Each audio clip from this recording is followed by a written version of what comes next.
നമസ്കാരം. ഗുരുവായൂർ അമ്പലനടയിൽ ഒരു പഴയ കുറേ സിനിമകളുടെ അല്ലെങ്കിൽ പ്രിയദർശൻ്റെയും അതോടൊപ്പം തന്നെ രാജസൻ്റെയൊക്കെ സിനിമകളുടെ മറ്റൊരു പകർപ്പാണ് എന്ന് വേണമെങ്കിൽ പറയാം. സിനിമയെ സംബന്ധിച്ചിടത്തോളം സിനിമ കോമഡി സിനിമയാണ് ഉദ്ദേശിച്ചിരിക്കുന്നത്.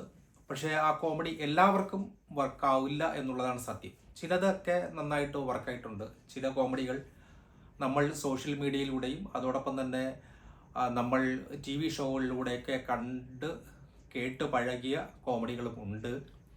അതൊക്കെ എല്ലാവർക്കും ദഹിക്കണമെന്നില്ല. പിന്നെ പല സിനിമകളുടെയും ചില സാധനങ്ങളെ ഇതിലേക്ക് കടന്നു വരുന്നുണ്ട്, ഈ സിനിമയിലേക്ക് കടന്നു വരുന്നുണ്ട്. അതൊക്കെ ഉൾക്കൊള്ളണമെങ്കിൽ നമ്മൾ പഴയ പല സിനിമകളും കണ്ടാൽ മാത്രമേ നമുക്ക് അത് മനസ്സിലാകുകയുള്ളൂ. അങ്ങനെയുള്ള ചില ഇതൊക്കെ പ്രശ്നങ്ങളുണ്ട്. ഇതിൻ്റെ തിരക്കഥ അത്ര നന്നായിരുന്നില്ല എന്നതാണ് എൻ്റെ ഒരു ഒപ്പീനിയൻ. അതോടൊപ്പം തന്നെ പൃഥ്വിരാജ് ആയിക്കോട്ടെ, അതോടൊപ്പം തന്നെ ബേസിലായിക്കോട്ടെ, ഇവർ തമ്മിലുള്ള ഈ ബോണ്ട് എങ്ങനെ ഉണ്ടായി എന്നുള്ളതിനെ കുറിച്ച് ഒരു കല്യാണത്തിൻ്റെ ഒരു വിഷയമാണ്. നമ്മളെല്ലാം ട്രെയിലറിൽ കണ്ടതുപോലെ തന്നെയാണ്. പക്ഷേ ഈ സിനിമയിൽ പല ഒരു വ്യക്തത കുറവ് പലയിടത്തുമുണ്ട്. ചില കഥാപാത്രങ്ങൾക്ക് വ്യക്തത കുറവുണ്ട്.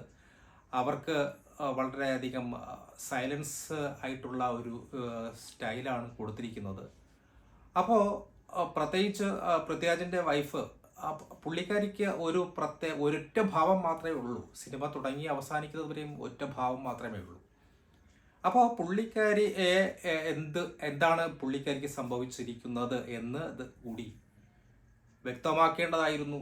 അതോടൊപ്പം തന്നെ അളിയനും തമ്മിലുള്ള ആ ബോണ്ട് എങ്ങനെ ഉണ്ടായി, അവർ അത്രയും അറ്റാച്ച്മെൻറ്റ് എങ്ങനെ ഉണ്ടായി എന്നതിനെക്കുറിച്ചൊക്കെ ഒരു വ്യക്തത ഉണ്ടാവേണ്ടതായിട്ടുണ്ട്. പിന്നെ ഇതിൻ്റെ VFX ഒരു രക്ഷയില്ലാത്ത സാധനം, സൂപ്പറാണ്, നന്നായിട്ടുണ്ട്. അതോടൊപ്പം തന്നെ കോസ്റ്റ്യൂം വളരെയധികം നന്നായിട്ടുണ്ട്. അതോടൊപ്പം തന്നെ ഇതിൻ്റെ മ്യൂസിക്, ഇതിൻ്റെ ചില പഴയ ഒരു സിനിമ, ഏത് സിനിമയാണെന്നറിയില്ല, നല്ലൊരു തമിഴ് സിനിമ, പഴയ നല്ല ഹിറ്റായിട്ടുള്ള ഒരു സിനിമയുടെ പാട്ട് ഇതിൽ ഉൾപ്പെടുത്തിയിട്ടുണ്ട്.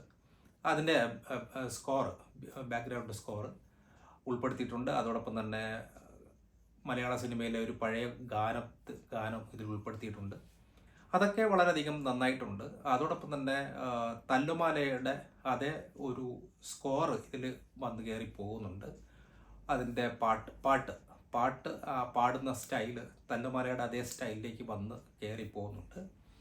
അപ്പോൾ ഈ സിനിമയിൽ എല്ലാവർക്കും ദഹിക്കണമെന്നില്ല. ഇതിൻ്റെ കോമഡി എല്ലാവർക്കും വർക്കൗട്ട് ആവണമെന്നുമില്ല.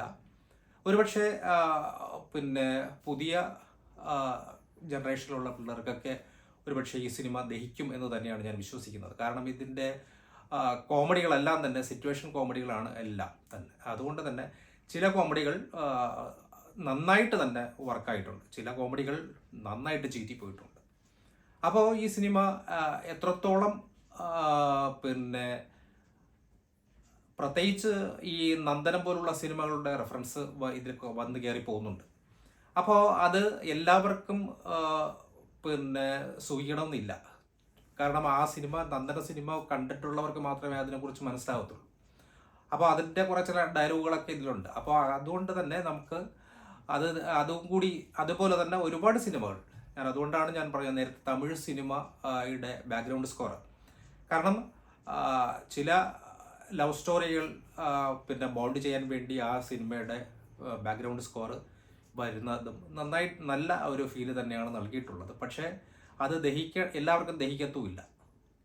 അപ്പോൾ എനിക്ക് ദഹിച്ചിട്ടുണ്ട്, എനിക്ക് നന്നായിട്ട് സൂഹിച്ചു അത്. പക്ഷേ അത് എനിക്ക് തോന്നുന്നത് 90s ആണെന്ന് തോന്നുന്നു, 90s മ്യൂസിക്കാണെന്ന് തോന്നുന്നത്. അപ്പോൾ അത് നന്നായി വർക്കൗട്ടുണ്ട്. അപ്പോൾ എല്ലാവർക്കും വർക്കാവണമെന്നില്ല. പക്ഷേ ഇത് ഒരു ഫുൾ ടൈം കോമഡി സിനിമയാണോ എന്ന് ചോദിച്ചാൽ ചിലവർക്ക് അങ്ങനെ ആവും, ചിലർക്ക് അങ്ങനെ ആവില്ല. എല്ലാവർക്കും ദഹിക്കുന്ന കോമഡി അല്ല എന്നുള്ളതാണ് സത്യം. അപ്പോൾ ഈ സിനിമ ഒരു ആവറേജ് സിനിമ എന്നതിനപ്പുറം ഒരു വലിയ ഗംഭീര സിനിമയാണ് എന്ന് പറയാൻ പറ്റില്ല. ജയ ജയഹെ വെച്ച് താരതമ്യം ചെയ്ത് നോക്കുമ്പോൾ ഇദ്ദേഹത്തിൽ നിന്നും നമ്മൾ പ്രതീക്ഷിക്കുന്ന ആ ഒരു ഇത് ആ ഒരു പ്രതീക്ഷിക്കുന്ന ഒരു പ്രതീക്ഷ അല്പം നിരാശപ്പെടുത്തി കളഞ്ഞു എന്നാണ് എൻ്റെ ഒരു അഭിപ്രായം.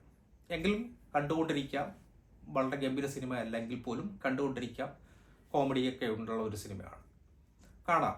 നല്ല സിനിമ ആണ് എന്ന് അത്രയും ഗംഭീര സിനിമയല്ല, കാണാം, ഒരു പ്രാവശ്യമെങ്കിലും കാണാൻ പറ്റുന്ന ഒരു സിനിമയാണ്. അത്ര ബോറടിക്കുന്ന സിനിമയല്ല. പക്ഷെ ചില ചോദ്യങ്ങൾ ബാക്കി നിർത്തുന്നു, ചില അവ്യക്തതകൾ ബാക്കി വെച്ചിട്ടാണ് ഈ സിനിമ പൂർത്തിയാക്കുന്നത്. ക്ലൈമാക്സ് ഒക്കെ നല്ല ചിരി വരുന്ന രീതിയിൽ തന്നെയാണ് പിന്നെ കാര്യങ്ങൾ കൊണ്ടെത്തിച്ചിരിക്കുന്നത്. പിന്നെ ഒരുപാട് താരങ്ങളുണ്ട് ഈ സിനിമയിൽ, ഒരുപാട് പേരുണ്ട്. ജയ ജയഹേല ഒരുപാട് ആൾക്കാർ ഇതിൽ വന്ന് കയറി പോകുന്നുണ്ട്.